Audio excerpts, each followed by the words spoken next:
Hallo zusammen und willkommen zu einer neuen Folge von Michaels Modellbaustube. Welche Chromfarbe ist die beste und gibt es die beste überhaupt? Ich stelle euch heute 3 Farben vor, mit denen ich arbeite, und ein Spartipp ist auch dabei. Wer meinem Kanal folgt, der weiß, dass ich in der Vergangenheit schon mal über Chrom geredet habe. Was, du weißt gar nichts davon? Dann hast du meinen Kanal wahrscheinlich noch gar nicht abonniert. Dann aber schnell den Abo-Knopf drücken und am besten gleich die Glocke aktivieren. Aber zurück zum Thema. Wie man Chrom entfernt und ihn wieder neu aufbaut, das erfährt ihr in dem Video in der Infobox. Heute möchte ich euch 3 Farben vorstellen, mit denen ich dabei arbeite. Aus diesem Grund, da habe ich wieder was vorbereitet, und mein Teststück, das besteht dieses Mal aus 3 Bereichen. Ja, da habe ich noch Masking Tape drauf. Aus 3 Bereichen, ja, und zweimal grundiert, ja, und zwar mit dem Black Base von Alclad. Ne, dabei handelt es sich um eine lösemittelbasierte glänzende Grundierung, ja, sieht man ja, glänzt schön, ja, und einmal haben wir da den nackten Kunststoff. Vorstellen möchte ich euch heute folgende Farben: Liquid Chrom, Chrom Silber und als Spartipp Super Chrom Silber 2. Verarbeiten werde ich die 3 Farben mit der Airbrush. Somit schauen wir uns jetzt einmal die Verdünnung an. Am einfachsten, da lässt sich Liquid Chrom verdünnen, nämlich gar nicht. Die Farbe kann man nämlich direkt aus diesem Nachfüllbehälter nutzen. Denn eigentlich gibt es die Farbe in Markern zu kaufen, die man wieder auffüllen kann. Wer aber möchte, der kann 1-2 Tropfen von, na, wer kommt zuerst drauf? Genau, den Mr. Leveling Thinner reingeben. Speziell bei kleineren Düsen, so um die 0,2 mm, da macht es Sinn. Ich arbeite aber heute mit 0,4 mm, also lasse ich das weg.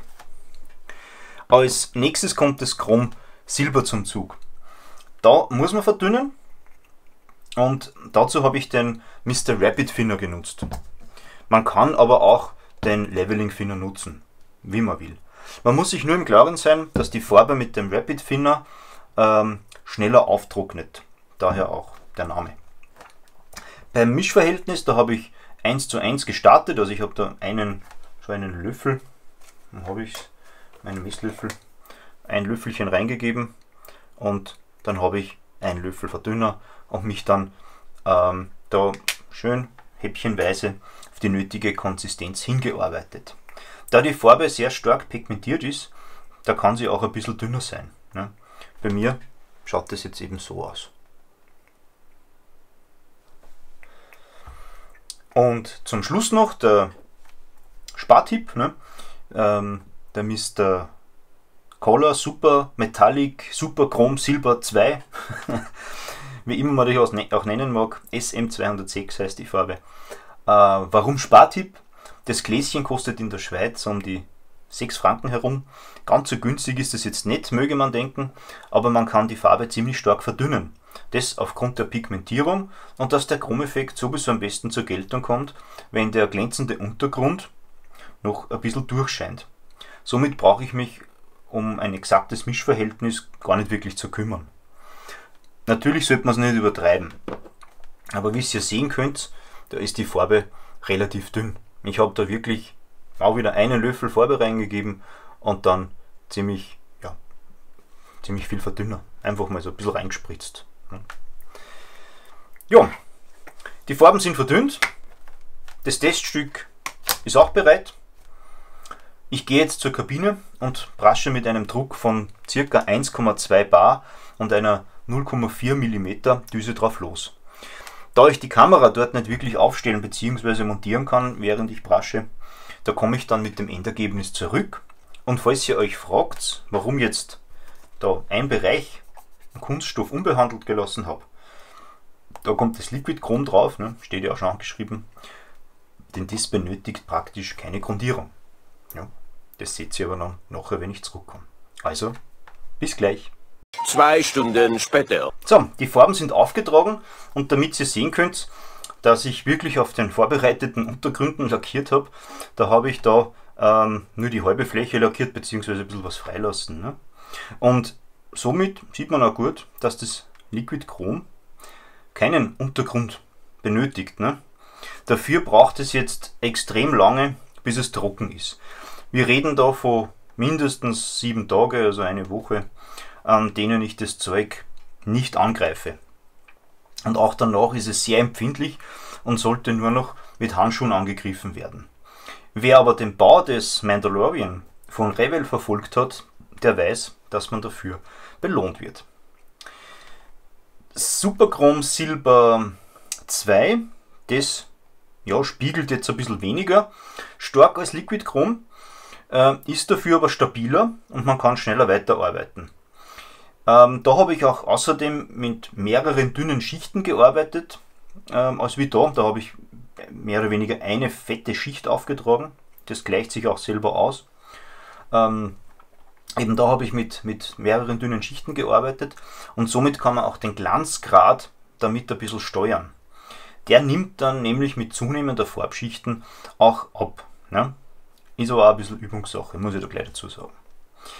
Auch da empfehle ich eine Trocknungszeit von mindestens 24 Stunden. Ja, und das Chromsilber, das schaut jetzt aktuell noch ein bisschen mau aus. Es handelt sich bei dieser Farbe nämlich um eine Polierfarbe. Das heißt, man muss sie nach dem Trocknen noch aufpolieren. Damit wir da jetzt nicht 24 Stunden warten müssen, da habe ich doch ein weiteres Teststück. Ne? Und da habe ich das poliert mittels Wattepads und ohne zu viel Druck. Und ja, auch da, es spiegelt weit weniger stark als jetzt das Liquid Chrom. In der Kamera sieht man es vielleicht auch schlecht. Es ist je nachdem, wie ich es gegen das Licht halte, glänzt es einmal mehr, einmal weniger. Ja. Da habe ich auch ein bisschen zu viel aufgetragen, spiegelt jetzt auch weniger stark. Ja. Und da kann man sich wirklich drin spiegeln. Mein Fazit zu den 3 Chromfarben, um die Frage vom Anfang zu beantworten: Eine perfekte Chromfarbe gibt es meiner Meinung nach nicht. Wer es wirklich spiegelnd mag, ne, der wird mit dem Liquid Chrom sehr glücklich werden. Es gibt da übrigens auch eine ähnliche Farbe von AK.